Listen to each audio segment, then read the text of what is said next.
Buenas tardes y bienvenidos a nuestra sexta clase de español a distancia. Hoy es viernes 3 de abril de 2020.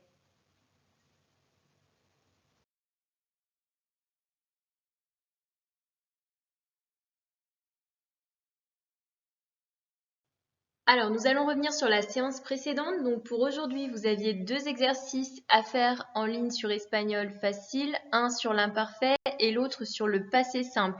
J'espère que les cours que vous avez suivis sur la séance précédente étaient clairs puisque ces 2 temps vont être à maîtriser pour la suite de notre séquence. Sachant qu'on est sur une séquence beaucoup plus historique que les précédentes, donc vous en avez vraiment besoin. N'hésitez pas à me faire vos retours et à me poser vos questions si ce n'était pas clair et si vous n'y arrivez pas, hein. Donc je suis là pour ça. Donc je vais commencer à corriger l'exercice sur l'imparfait et puis ensuite on fait le passé simple.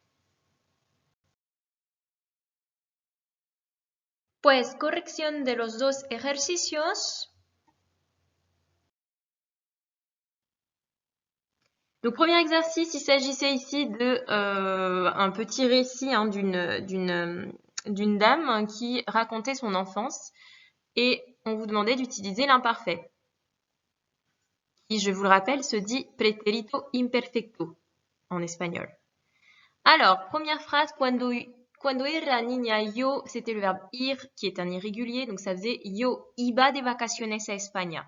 Deuxième phrase, mis padres, le verbe tener, verbe régulier, tenían una casita en la Costa Brava. La casita, ser, verbe irrégulier, era pequeña pero muy cómoda. Casi todos los días mi hermana y yo tomar, donc là c'est un verbe régulier, tomábamos el sol en la playa.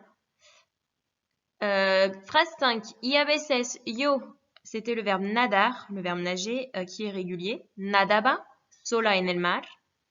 Phrase 6, mi hermana y yo conocer, c'est le verbe connaître qui est un verbe régulier. Conocíamos a muchos amigos españoles. Phrase 7, de esa manera, aprender, verbe régulier, aprendíamos la lengua española.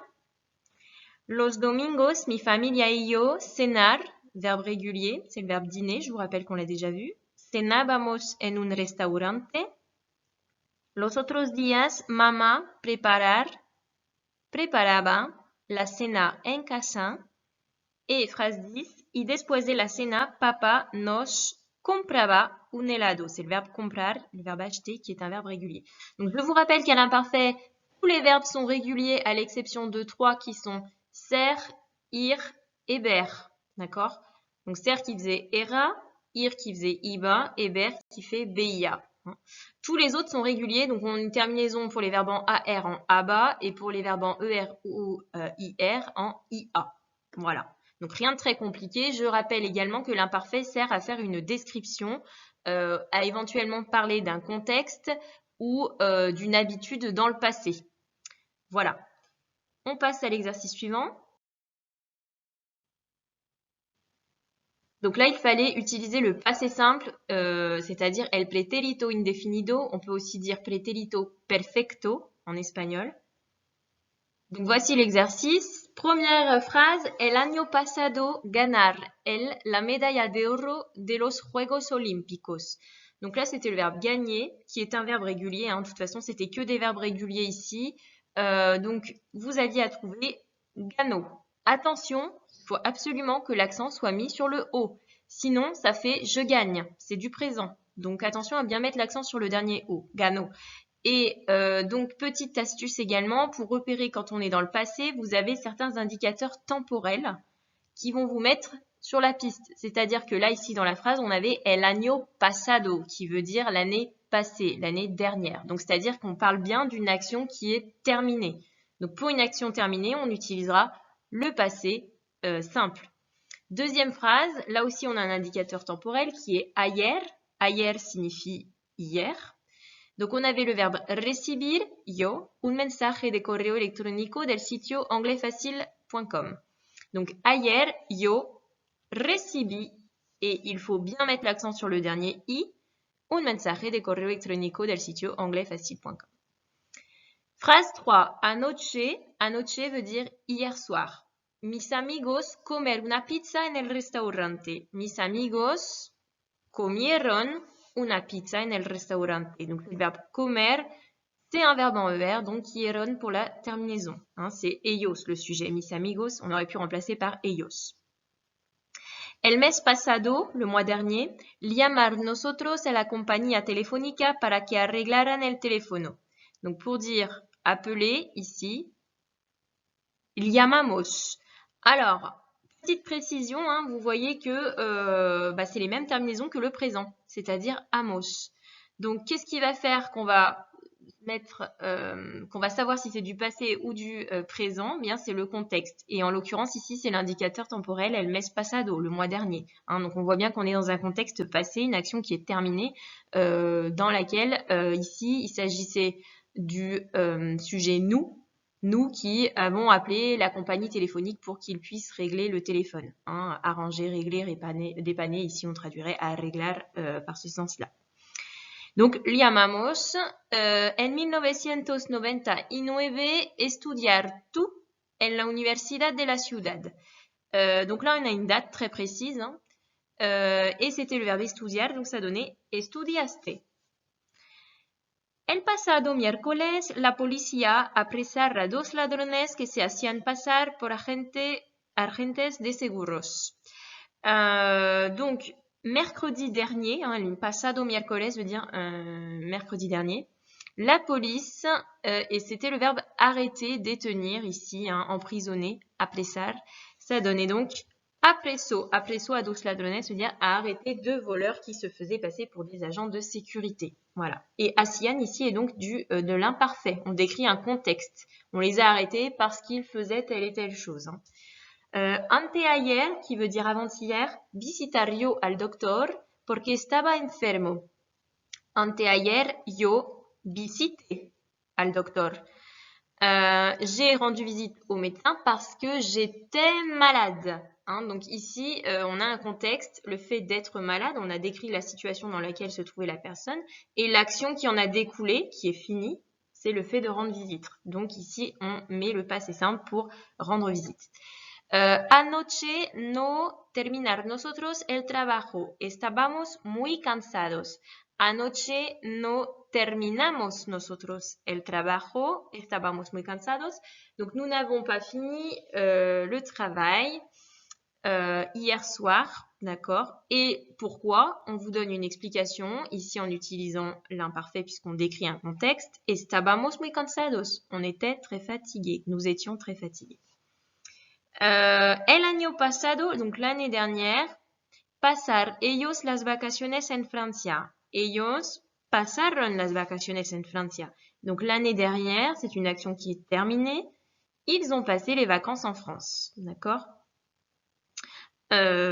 Ensuite, 10. Hace una semana perder vosotros un bolso cerca del mercado. Hace una semana vosotros perdisteis un bolso cerca del mercado.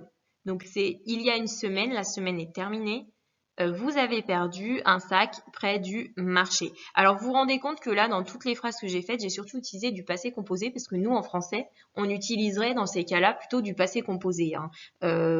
Pour dire l'année passée, ils passèrent les vacances en France, c'est vrai que c'est quelque chose que l'on n'entend pas couramment. On dirait plutôt ils ont passé. Hein. Donc, attention à ça. Le passé composé en espagnol, je vous rappelle, sert à indiquer un lien avec le présent. Si vous voulez indiquer une action que vous avez faite et par exemple dont la journée n'est pas terminée ou dont l'action a encore des répercussions sur le présent, là oui on utilisera du passé composé en espagnol, sinon ça sera du passé simple.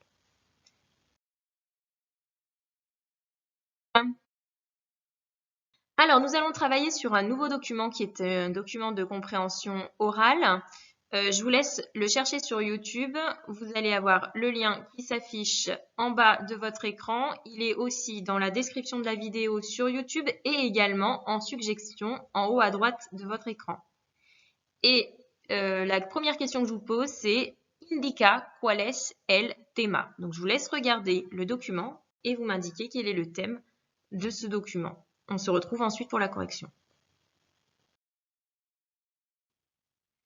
Alors, la réponse à la question était la suivante. El video trata de la guerra civil española. Et j'ai précisé qu'est-ce que c'est que la guerre civile espagnole, que fue un conflicto militar.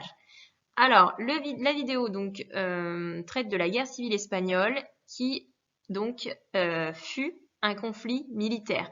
Ici, c'est le verbe ser que vous connaissez qui est conjugué au passé simple, hein, pretérito indefinido. C'est un verbe irrégulier. Et oui, au passé simple, il y a pas mal de verbes irréguliers. Donc, je vais vous mettre la conjugaison de ser au passé simple, qui sera la même d'ailleurs pour le verbe aller. Hein, c'est-à-dire que ser et ir ont la même conjugaison au passé simple et ça donne fui, fuiste, fue, fuimos, fuisteis, fueron. Alors, les irréguliers, il y en a vraiment un bon paquet. Je vous mets un petit tableau. Voilà, donc l'idée c'est quand même de les maîtriser un maximum. Il n'y a pas de technique magique si ce n'est apprendre par cœur. Hein. Donc à vous de vous entraîner, vous en trouvez sur le site Espagnol Facile des exercices avec les irréguliers. Hein. Il vous suffit de taper passé simple irrégulier et vous allez pouvoir avoir des exercices. Vous pouvez en avoir aussi sur Quizlet. J'ai déjà mis des quiz, mais il faut à un moment donné de toute façon les apprendre par cœur. Hein. Donc souvent vous remarquez qu'il n'y a pas d'accent, hein, puisqu'il ne respecte pas les règles qu'on a vues, les règles classiques hein, de l'accent sur le i et sur le o, par exemple, hein, de la première et de la troisième personne. Donc, il n'y a pas d'accent, ce qui, du moins, pour ceux-là qui sont à l'écran, il y en a d'autres où il y a des accents, malheureusement. Donc, on va dire que ceux-là sont les plus courants, mais l'une des facilités, c'est qu'il n'y a pas d'accent. Après, c'est le radical, en fait, qui est irrégulier. Si on prend le premier exemple, hein, andar, ça fait andub, et puis après, on rajoute la terminaison e, iste, o, imos, isteis, hierron. Vous voyez, c'est pareil pour estar. E, iste, o, imos, isteis, hierron. Voilà. Donc, je vous laisserai vous entraîner à les apprendre, hein, à les connaître petit à petit. De toute façon, vous allez les utiliser pour la prochaine activité donc, que vous aurez à faire. Donc, ça va être un bon moyen de les apprendre aussi, de les connaître. Parte siguiente, vais a completar el cuadro siguiente con las informaciones del video. Donc, je vous ai fait un petit tableau, que voici, et vous allez réécouter le document et compléter les informations. Donc, on vous demande las fechas, donc c'est toujours par rapport à la guerre civile espagnole, donc les dates, lugar del conflicto, le lieu, la duración, donc la durée du conflit, los dos bandos, il y a deux camps, donc à vous de me dire lesquels, el contexto político, el punto de partida de la guerra, punto de partida c'est le point de départ. El número de muertos, las consecuencias para el pueblo, pueblo signifie peuple. La fecha de entrada de los nacionales en Madrid, on vous donne une date d'entrée des nacionales, donc à Madrid, vous verrez ce que c'est. El apodo de Franco, apodo veut dire le surnom. Et ensuite, je vous donne un laps de temps et il faut me dire à quoi ça correspond. 1939-1975. Je vous laisse revenir sur le document. Vous notez toutes les informations et ensuite on fait la correction. Correction del cuadro. Donc, las fechas, il fallait dire 1936-1939. Pour tous ceux qui ne savent toujours pas leurs chiffres, je vous renvoie au cours qu'on a fait en début d'année. Il faut impérativement les connaître. Donc, je vous rappelle que ça se dit 1936, 1939. Hein. Donc, j'ai pas précisé, pour donner un laps de temps, on peut utiliser soit A, 1936 à 1939. Donc, en espagnol, on mettrait soit A, soit hasta. Hein, hasta voulant dire jusqu'à. Lugar del conflicto, donc c'est Espagne. Duración, 3 años. Hein, donc, c'est une guerre qui a duré 3 ans, qui s'est produite en Espagne. Entre donc dos bandos, donc d'un côté on avait les républicains, los republicanos, qui étaient surnommés par leurs ennemis comme los rojos, et puis le camp ennemi, donc c'était los sublevados, qu'on a appelé aussi los nacionales, los nacionalistas, et plus tard après la guerre los franquistas. Donc ce sont en fait les futurs franquistes, c'est-à-dire les alliés de Franco. Hein, Franco étant lui-même un militaire. Sublevar signifie se soulever, hein, c'est-à-dire se révolter contre le pouvoir en place. Ensuite, donc le contexte politique, on vous dit dans le document es un gobierno democráticamente elegido por los españoles en las elecciones. Donc on avait un gouvernement démocratiquement élu. Hein, par les Espagnols aux urnes pendant des élections. Point de départ de la guerre, sublevación de los nacionales desde Marruecos. Donc oui, les nacionales se soulèvent, c'est-à-dire se révoltent contre le pouvoir en place depuis le Maroc. Et il y a un militaire en particulier qui va mener cette révolte, c'est Francisco Franco. Nombre de morts. On vous donne comme indication medio millón de personas, donc la moitié d'un million, un demi-million de personnes. Les conséquences pour le peuple, exilio de cientos de militares y de civiles republicanos a Francia. Donc les conséquences qui en découlent, c'est l'exil massif. On vous explique qu'il y a une centaine de militaires, des centaines même des milliers de militaires et de civils républicains qui fuient en France par peur de représailles, par peur d'être tués par les franquistes, du coup, puisque là on est après la guerre. Donc un exil massif. Después, fecha de entrada de los nacionales en Madrid, el 28 de marzo de 1939, donc le 28 mars 1939, les nationales rentrent dans Madrid. Ils ont reconquis, si vous voulez, petit à petit les territoires d'Espagne, un petit peu comme la reconquête, un petit peu comme une croisade finalement. Petit à petit, ils ont grignoté chaque territoire jusqu'à avoir toute l'Espagne sous leur contrôle. Donc c'est à cette date-là que la guerre s'arrête. Et puis donc Franco va à ce moment-là s'autoproclamer comme étant el generalissimo, c'est-à-dire le chef des chefs.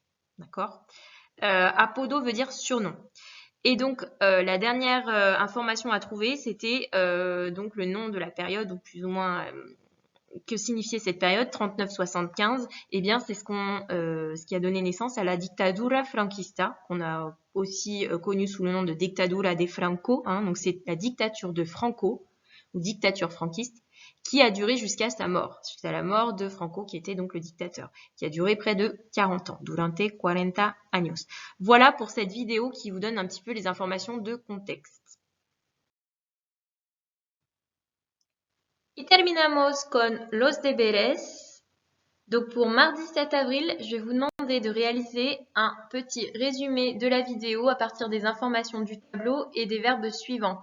Durar, qui veut dire durer, gobernar, gouverner, sublevarse, se rebeller, morir, mourir, exiliarse, s'exiler, entrar, entrer, autoproclamarse, s'autoproclamer, instaurar, instaurer. Et bien évidemment, ce résumé doit être fait en utilisant l'imparfait, el pretérito imperfecto, donc pour notamment situer le contexte politique avant que la guerre ne se déclenche, et également donc le passé simple pour là faire référence à tous les événements liés à cette guerre. Je pense par exemple aux dates ou éventuellement aussi aux conséquences que cette guerre a eues. D'accord ? Donc là, il faudra utiliser le passé simple. Os digo hasta martes y buen fin de semana. Et attention, pas trop de la casa de papel parce que sinon vous allez être fatigué pour la suite des événements. Adios!